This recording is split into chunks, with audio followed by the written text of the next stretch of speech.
Sí, por ahí más paso por paso. Aparte, ya teniendo los resultados, lo ideal sería que lo intenten igual resolver y que después usen el paso a paso, los resultados como comparación.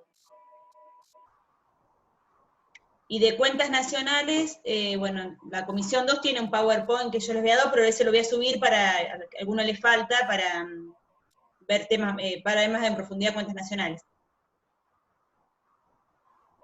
Sí, yo iría precisando los temas, es más, como es la primera vez que tomamos un parcial de manera virtual, no va a ser con tantos pasos los ejercicios, por ahí van a ser mayor cantidad de ejercicios o de ítems, pero un poco más cortitos, como para que puedan hacer un cálculo o elegir la opción correcta o poner verdadero o falso. Pero sí tienen que saber todas estas mecánicas, porque recién estábamos hablando del grado de dispersión. Por ahí hay un choice que les pide cuál es el grado de dispersión entre el primer y quinto quintil. Y tienen las opciones, entonces por más que no tengan que desarrollar un ejercicio completo, van a tener que hacer los cálculos para poder esclarecer cuál es la respuesta que van a marcar como correcta. Y a lo mejor explica que el otro no lo tenía, el punto que te faltó, el 3, que decía si el costo de la canasta básica, que es el el otro de distribución que habíamos hecho, no lo tenían y algo así puede entrar en los choice de distribución. Bien, perfecto. Bueno, justo yo les estaba explicando el grado de dispersión, que si bien nosotros lo habíamos visto en relación al grupo de menores ingresos, acá está en relación al grupo de mayor ingreso, pero es lo mismo. Es la misma dispersión, decir que por cada peso que cobra una persona del quintil más pobre, una del quintil más rico recibe 6,25, o decir, por cada peso que recibe una persona del quintil más rico, recibe 0,16 una persona del quintil más pobre. Y eso lo que nos marca es la disparidad.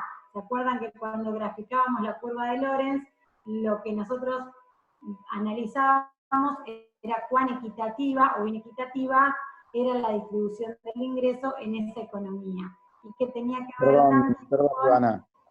Sí, si no, simplemente también decir que el quintil más rico es 6, veces 25 más rico que el quintil más pobre. Digamos. Tal cual.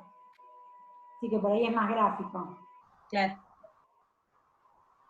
Habíamos visto pobreza e indigencia, y acá en el examen tenían como dato que la canasta básica de consumo era de 45.000 pesos mensuales, ¿sí? Entonces, fíjense que si el ingreso medio del primer quintil más pobre... Perdóname porque va a surgir una duda, es 3.750 pesos mensuales, la canasta básica de 45.000. Ah, perfecto. Como nosotros acá lo tenemos todo anualizado en el gráfico, lo que hacen, si se les da el costo mensual, es multiplicarlo por 12 y lo anualizan, ¿sí? Entonces les da que el ingreso anual que tiene que tener una familia para no ser pobre es de 45.000 pesos mensuales. Entonces fíjense que en promedio cada habitante del primer quintil más pobre recibe 20.000 pesos por mes. O sea, con 20.000 pesos por mes no cubren los 45.000 pesos de esa canasta básica total. Con lo cual son pobres, o sea, están por debajo de la línea de pobreza. El segundo quintil más pobre recibe en promedio 25.000 pesos anuales. Fíjense que tampoco lo cubren. O sea que ya hasta acá tenemos un 40% de la población por debajo de la línea de pobreza. El tercer quintil tampoco la supera porque en promedio es en 30.000, y ya a partir del cuarto sí cubren el costo de la canasta básica total. O sea que tendríamos un 60% de la población en este ejercicio por debajo de la línea de pobreza. No sé si van teniendo alguna duda. Ahí yo te estoy contestando. Bien. No, ¿cómo calcular los 45.000? Que son los 3.750 de ingresos salarios mensuales por 12, que son los 12 meses. Que eso ya se les da de dato en el ejercicio. En el ejercicio se les dice que para cubrir esta canasta básica total una familia necesita 3.750 pesos mensuales. Lo que pasa que lo anualizamos porque la información del cuadro la tenemos anualizada también, si no, no sería comparable.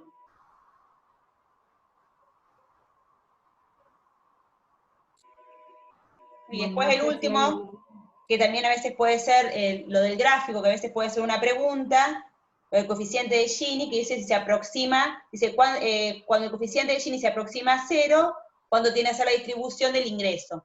Eso mismo distribución ya lo explicamos, pero bueno, cuando se aproxima a 0 es más equitativa.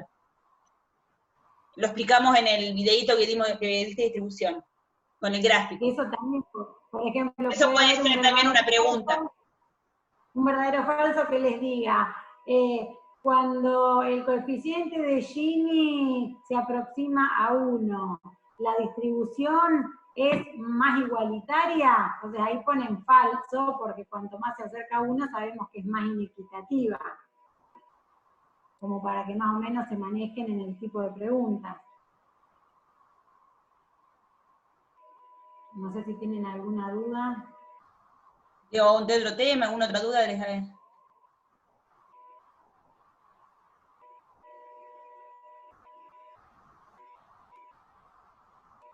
Estudien bien de cuentas nacionales todo, como decíamos. De multiplicadores. Traes el de consumo, y pon el de consumo la última parte si querés. Sí. Igual les vamos a subir material adicional, pero justo ya que en este había una partecita. En multiplicadores, más o menos la idea que tienen que tener de que una variación en cualquier componente autónomo de la demanda agregada, cualquier variación de, por ejemplo, 10 pesos, va a afectar más que proporcionalmente al ingreso. Eso por un lado. Ahí seguramente ustedes van a tener datos, como acá en este ejercicio, van a tener una economía simple, ¿sí? Con solamente consumo e inversión. El consumo ya saben que es consumo autónomo más propensión por ingreso disponible y la inversión autónoma. Entonces de ahí ustedes sacaban, haciendo ingreso igual a consumo más inversión, sacaban el ingreso de equilibrio de la economía. Ahí después se les daba como dato adicional, sube el gasto público 10 pesos, o sube el gasto autónomo, baja, o la inversión en X cantidad. Entonces ustedes podían volver a hacer esa cuenta, agregando o sacando lo que les dijera el enunciado. Vamos a suponer si les decía que aumenta la inversión autónoma en 10, y van a sacar con una nueva inversión autónoma de ese valor, ¿sí? Y sacan un nuevo nivel de ingreso. La diferencia entre el ingreso nuevo y el ingreso de equilibrio original que habían sacado es el impacto que hubo en el ingreso a raíz de esa variación en la inversión. Alternativamente, nosotros les habíamos explicado que esa variación se podía sacar directamente a través de multiplicadores, ¿sí? Con la formulita que vimos ayer. La variación en el nivel de ingreso es igual al multiplicador de la inversión por la variación de la inversión. El multiplicador, ¿se acuerdan que habíamos visto que era 1 sobre 1 menos c? Bueno, en este caso, el multiplicador de esta economía sería 3,45, ven que está acá. Entonces, la variación del ingreso va a ser 3,45 por la variación de la inversión.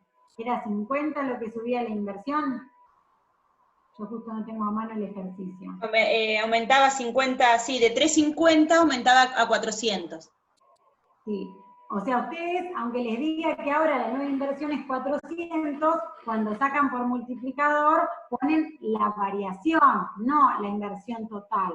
Entonces, si la inversión varía en 50, multiplican por 3,45, que es el multiplicador de esta economía, el 1 sobre 1 menos c, 1 sobre 1 menos 0,71, y les da que la variación en el ingreso es de 172,50. Fíjense que es más que proporcional. La inversión aumenta solamente en 50 y el impacto en el ingreso es de más de 50, ¿sí? Entonces, ustedes directamente al ingreso de equilibrio original que sacaron, le suman 172,50 y obtienen el nuevo ingreso de equilibrio de la economía. Es lo mismo que si volvieran a hacer toda la ecuación de nuevo con los valores nuevos. Si ustedes hicieran esta ecuación de nuevo y acá en la inversión, en vez de poner 350, ponen 400, les da nuevo ingreso de equilibrio que va a ser 5.862,50. Con el multiplicador lo sacamos solamente por variación.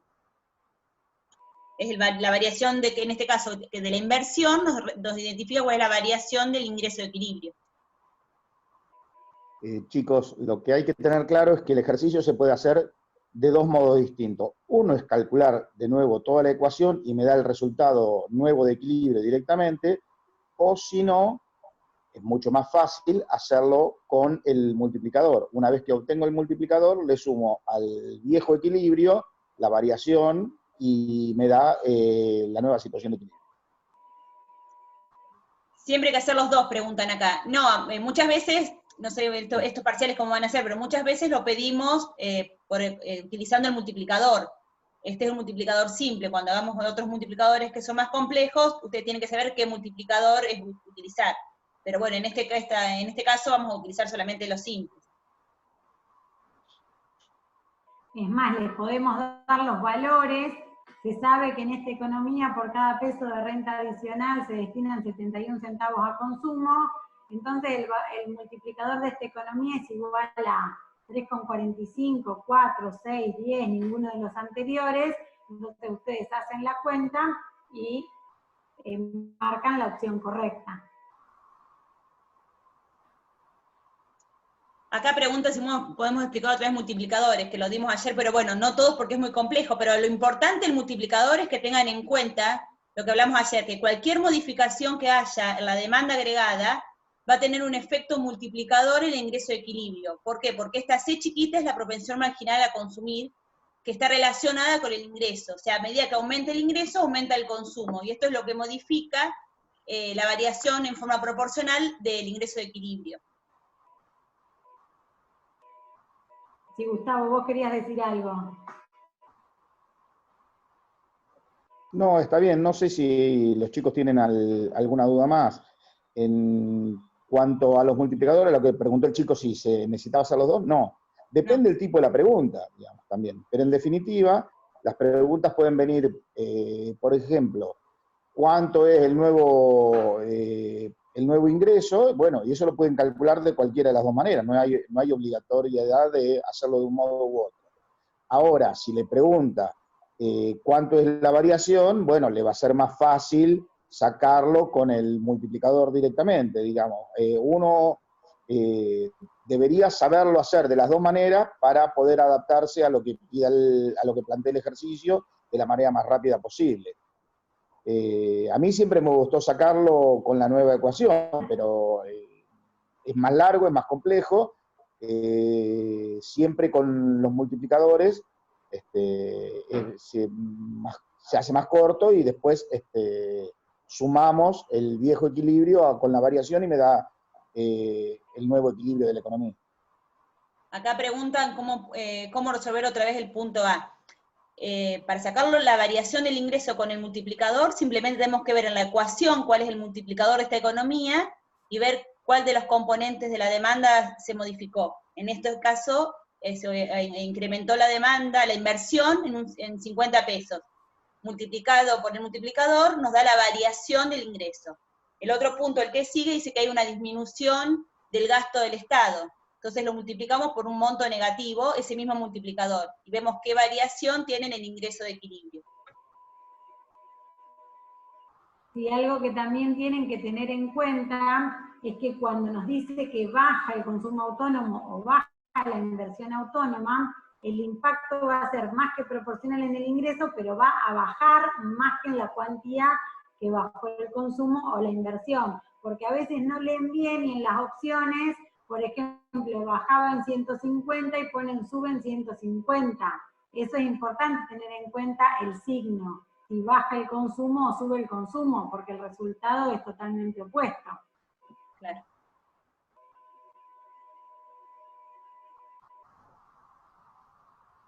No sé si alguno tiene otra duda de esto, de otros temas.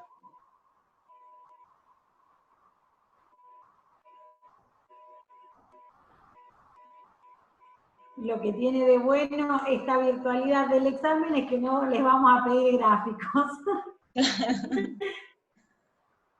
Que también es otra cosa que a veces se complica con los ejes, con las curvas y demás. Le podríamos dar uno dibujado, Ivana, ¿qué opina? Uno dibujado y que lo analice. Exactamente. Estaría. Sube a la grabación. Sí, sí, se grabó bien, sí, estamos teniendo bastantes dificultades, pero si se grabó bien, la subimos.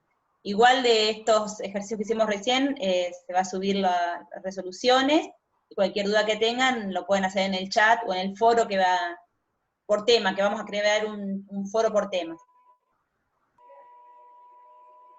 Bien, ahí preguntan la función del ahorro. Ustedes se acuerdan que cuando llegábamos al ingreso personal disponible sacábamos dos flechitas, consumo y ahorro. Entonces, el ahorro está relacionado de alguna manera con el consumo. Entonces, siempre ustedes parten de la función de consumo. Consumo igual a consumo autónomo más propensión marginal a consumir por ingreso disponible. Cuando tienen que sacar la función de ahorro, lo que hacen es poner ahorro igual. Entonces, la primera parte del ahorro va a ser el consumo autónomo negativo. Eso siempre es así. Si el consumo autónomo es 100, la primera parte de la función de ahorro va a ser menos 100. Si el consumo autónomo es 300, va a ser menos 300. Si el consumo autónomo negativo. A eso le sumamos una propensión marginal a ahorrar, ¿sí? Por cada peso de renta adicional, ¿qué fracción de ese peso destinan a ahorro? Entonces, si la propensión marginal a consumir es 0,85, la propensión marginal a ahorrar es 0,15. La propensión marginal a ahorrar es siempre 1 menos la propensión marginal a consumir.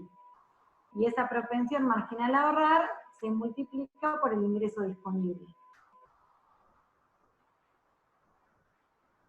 Siempre tienen que tener en cuenta que la suma de la función de consumo y la función de ahorro tiene que ser igual al ingreso de la economía. A ver, en este caso la función de ahorro sería menos 1100 más 0,29. 0,29 sí, porque la propensión marginal a consumir era 0,71. 1 Claro. menos 0,71 y el consumo autónomo era 1100. Sí, está bien. Bien, perfecto. Acá yo voy mirando lo que están preguntando. Preguntan, sí, ya están subidos, los 5 primeros prácticos están subidos. Lo que aclaramos es que el de Vanitir, por una cuestión de poder clarificar conceptos y usar este tiempo para consultas, va a entrar al recuperatorio y no al parcial del miércoles. Sí, la parte de teoría que se le había dado Carlos Salguero, la parte de inversión. Bien, ¿qué otra cosa habían preguntado? Función de ahorro. Ah, bueno, acá hay alguna confusión con la línea de pobreza. Lo que decía en este caso el parcial, les decía que una familia para cubrir el costo de una canasta básica total, ¿se acuerdan que eso lo vimos en la clase de consumo?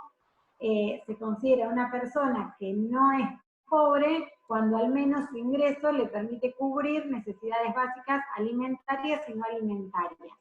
Entonces acá lo que les dice es, esa canasta básica total por mes cuesta 3.725 pesos. Como ustedes los datos del cuadro los tienen anualizados, el ingreso medio lo tienen anualizado, lo que hacen es multiplicar ese ingreso mensual para cubrir esa canasta básica por 12. Eso termina dando que necesitan al menos 45.000 pesos en el año para cubrir el costo de esa canasta básica total. Entonces nosotros queríamos saber qué porcentaje de la población estaba bajo esa línea de pobreza, o sea, recibía menos de ese ingreso mínimo básico, y qué parte no. Entonces ahí nosotros mirábamos la columna de ingreso medio. Entonces veíamos que el ingreso medio del primer quintil eran 20.000 pesos anuales. O sea que, sin ninguna duda, ese primer 20% de la población es pobre, no llega a tener esos 45.000 anuales para comprar esos bienes básicos. El segundo quintil más pobre tampoco lo cubría, creo que eran 25.000 pesos en promedio, y el tercero tampoco, creo que eran 30.000 o algo por el estilo. Recién el cuarto quintil recibía en promedio 50.000 pesos anuales. Por eso habíamos dicho que el 60% de la población, o sea, el 20% del primer quintil, más el 20% del segundo, más el 20% del tercero, ese 60% de la población no cubría sus necesidades básicas totales, o sea, estaba por debajo de la línea de pobreza.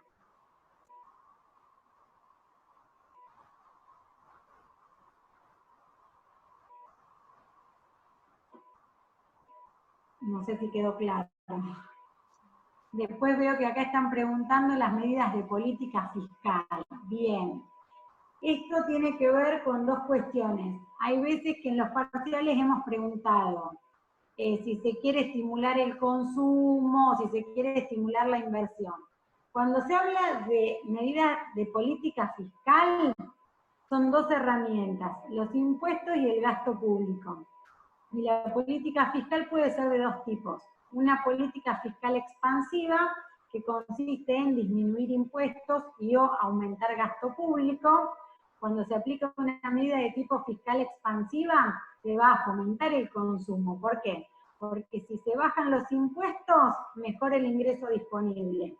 Y si mejora el ingreso disponible, recuerden que una parte de cada renta, de cada peso adicional, la destinábamos a consumo. Lo mismo que si aumenta el gasto público. Ahora, tenemos también otro tipo de política fiscal, que es la restrictiva, que es lo opuesto. Subir impuestos y o disminuir el gasto público.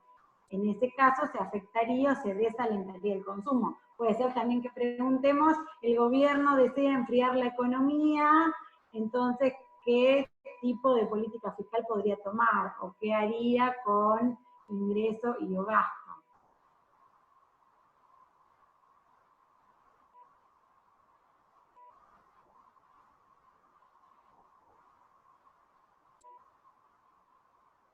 Ah, bien, y acá preguntan políticas fiscales para mejorar la distribución del ingreso. Por ejemplo, el impuesto al valor agregado, el IVA, que cada uno de nosotros paga cada vez que va a la verdulería, a la librería o al supermercado, que la tasa general es un 21% que se adiciona al precio neto de venta, es un impuesto de tipo indirecto y es un impuesto totalmente regresivo. Afecta más a quienes menor nivel de ingreso tienen, ¿sí? En cambio, por ejemplo, el impuesto a las ganancias, que tiene una forma de cálculo por escala que se llama un impuesto de tipo progresivo, paga proporcionalmente más quien más ingresos tiene. Ese tipo de ingresos progresivos mejorarían la distribución del ingreso, porque afectan menos a quienes menos nivel de ingreso tienen. En cambio, los impuestos regresivos los afectan de manera más directa. Después, otra cosa para mejorar la distribución del ingreso es el tema del seguro de desempleo o de algún tipo de asignación, para que la gente al menos pueda cubrir esa canasta básica alimentaria o total.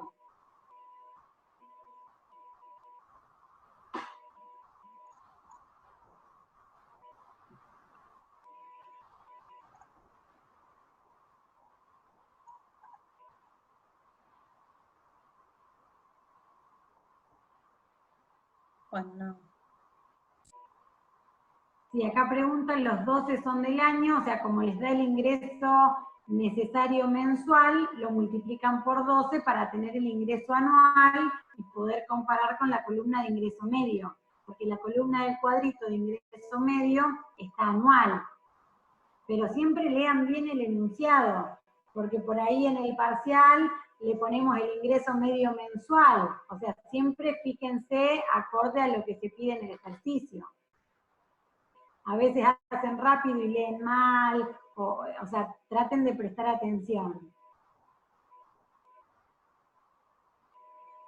Otro consejo para el parcial, no sabemos porque no lo tenemos armado la cantidad de preguntas, pero sean las preguntas que sean, ustedes pueden ir y volver durante el tiempo que dure el cuestionario. Entonces lo que les conviene hacer es primero hacer las que ya sepan. Entonces vamos a suponer que ya están seguros con la mitad de las preguntas y destinan el tiempo que les falta a que por ahí necesitan pensar más o sacar cálculos o tienen más dudas, pero no se traben, porque si no después no les va a alcanzar el tiempo. Si tardan mucho tiempo pensando en un ejercicio, después encima se ponen nerviosos. Y una cosa que me han preguntado la otra vez, que si pueden, antes de que se cierre el parcial, pueden modificar la pregunta, sí, pueden cambiar, si se equivocaron pueden modificarla.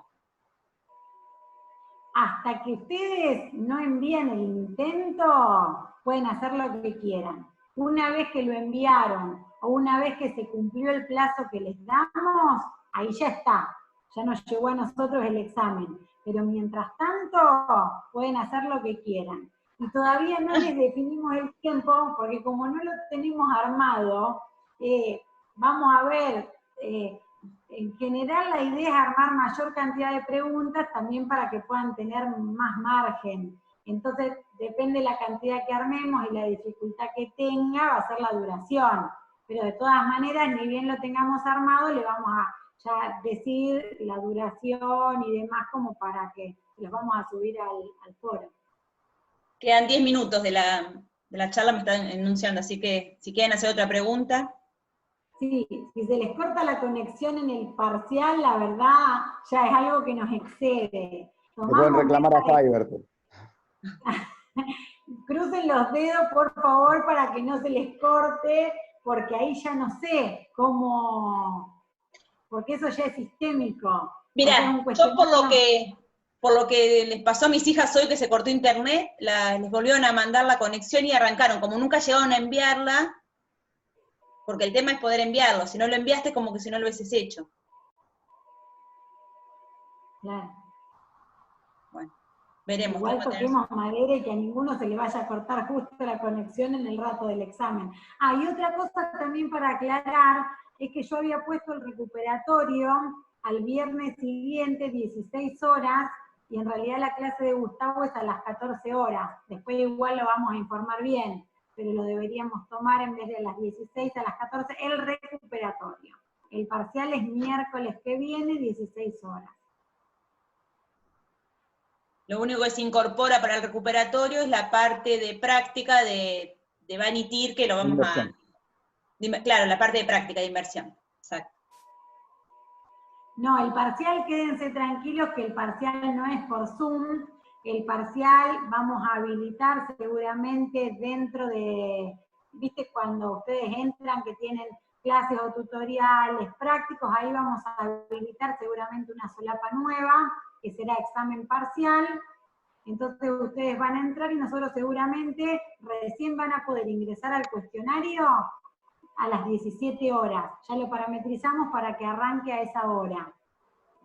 Entonces ustedes ingresan ahí al cuestionario y les va apareciendo cada pregunta, ¿sí? Y ya les digo, pueden ir y pueden volver. Incluso tienen, vamos a suponer que son 20 preguntas, donde tienen las 20 y ya les va marcando las que contestaron y las que no. Por ahí creen que marcaron, por ejemplo, y no marcaron o demás. No, el parcial va a ser a las 16 horas el miércoles que viene. Ah, por eso. Y otra cosa importante es que nosotros les vamos a decir el plazo. Vamos a suponer que tengan 60 minutos, ¿no? Un ejemplo. Cuando pasaron los 60 minutos, ya está. O sea, regulen el tiempo, les aparece igual una cuenta regresiva. Si por ahí estuvieron revisando y no hicieron el clic, va a tener envío automático. O sea que vamos a suponer que le faltó una pregunta y no hicieron a tiempo, nos va a llegar el examen, obviamente esa pregunta que quedó sin hacer, va a estar sin hacer, pero nos llega todo el cuestionario para corregir. Pero va a ser por plataforma ED, no por Zoom ni por ninguna otra vía. Y va a haber preguntas de teoría y de práctica. van a tener por ahí preguntas más teóricas, como yo les daba un ejemplo ayer. La distribución del ingreso de tipo personal se refiere a una distribución teniendo en cuenta aspectos geográficos, franjas etarias de la población, bueno, opciones que ustedes marcan. O sea, va a haber algunas más teóricas y va a haber otras más prácticas. Por ejemplo, el consumo autónomo de la familia es tanto, la propensión tanto, con datos, y después por ahí se les pregunta, la función de consumo total de esta economía, se les dan 5 y marcan cuál es la correcta. O sea, va a haber un mix de práctica y de teoría. Esos 5 horas piden. No. El tiempo va a ser bastante limitado, porque aparte como es a libro abierto y no lo estamos viendo, o sea, no va a ser muy extenso, pero va a ser acorde con la cantidad y la complejidad de las preguntas. Igual el libro, tómenlo, o sea, del libro vayan leyendo los temas que dimos, el capítulo del libro de consumo, de inversión, alguna fichita de matriz y demás, como para tener una idea. Es importante complementar, digamos, con un contenido de teoría. Tampoco es necesario que se lean todo el libro. Sí, la fórmula pueden tener las fórmulas, pueden tener la carpeta, pueden tener impreso el material que nosotros les subimos, pueden tener estos ejercicios que le mandamos y los resuelven, o sea, pueden tener todo. Y obviamente tengan a mano calculadora, bueno, hojas. Y papel para hacer los ejercicios, porque a veces le pedimos le damos ejemplos de 3 resultados y tienen que marcar uno. Entonces a lo mejor tienen que hacer el ejercicio en un papel. Perdón, Nata. Chicos, no pierdan tiempo en tratar de copiarse, porque ese es tiempo que le roban al examen, digamos, o en consultar me dio tanto, no dio tanto, porque a lo mejor al otro no le dio igual, no tengo el mismo tiempo, o sea, vamos a calcular y cuánto tiempo se hace el examen y va a estar con el tiempo justo, digamos, no es como un examen en la facultad, que además siempre son 5 minutos más, 10 minutos más, o hasta que termine el último. Esto acá se corta y se corta, digamos. Sí, aparte las preguntas y los exámenes no son iguales para todos, porque se hace un banco de muchas preguntas y después solo el sistema los mezcla, entonces a lo mejor la pregunta uno de una persona es diferente a la pregunta uno de otro, o a lo mejor es parecida y lo lleva a confusión, entonces no son todos los exámenes iguales. Vos lo sabés explicar mejor, Ivy, cómo es el... O sea, el tiempo lo tienen que optimizar. No, sí, pero van a tener, y aparte va a haber preguntas de diferente complejidad. Obviamente, por ahí va a haber algunas que les van a costar más y otras que las van a hacer al toque. Por eso el consejo de mirar todo y hacer lo que saben y después enfocarse para pensar y razonar lo que no. Los ejercicios van a ser cortitos, o sea, no van a ser como estos que les dimos como ejemplo de parciales anteriores por el formato de examen.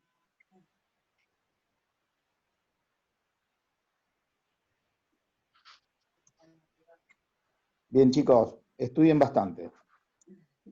Es lo mejor. Bueno, lo que vamos a crear, que ya para que no lo usen solo en el chat, una plataforma con temas para que hagan las preguntas como hablamos ayer, que hagan las consultas por temas, porque a veces si la usamos en el chat se mezclan mucho las preguntas y las respuestas y vuelven a repetir varias cosas.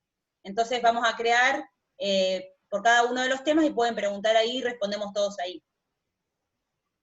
Y lo mismo, al estar por tema, fíjense si ya no respondimos lo mismo, o sea, fíjense todo el historial para no repetir tanto las preguntas y sino aprovechar bien el foro para consultas específicas.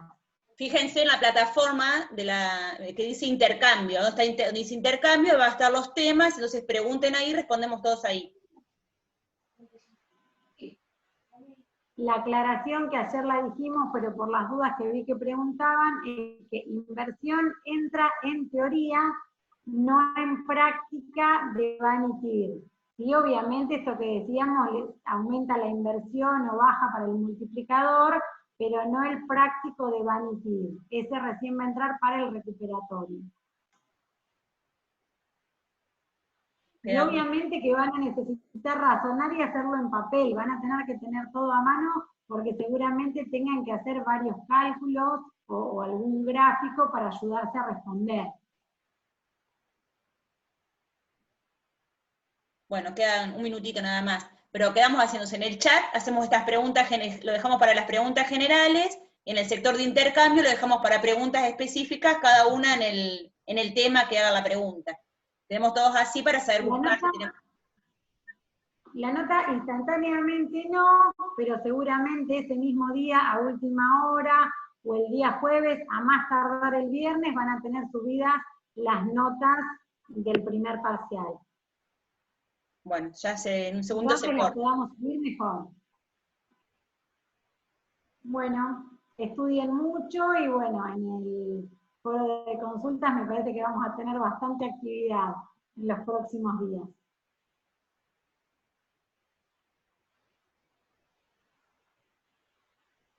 Bueno. Bueno. No Nos vemos en el foro de consultas. Bárbaro. Chao, suerte. Adiós.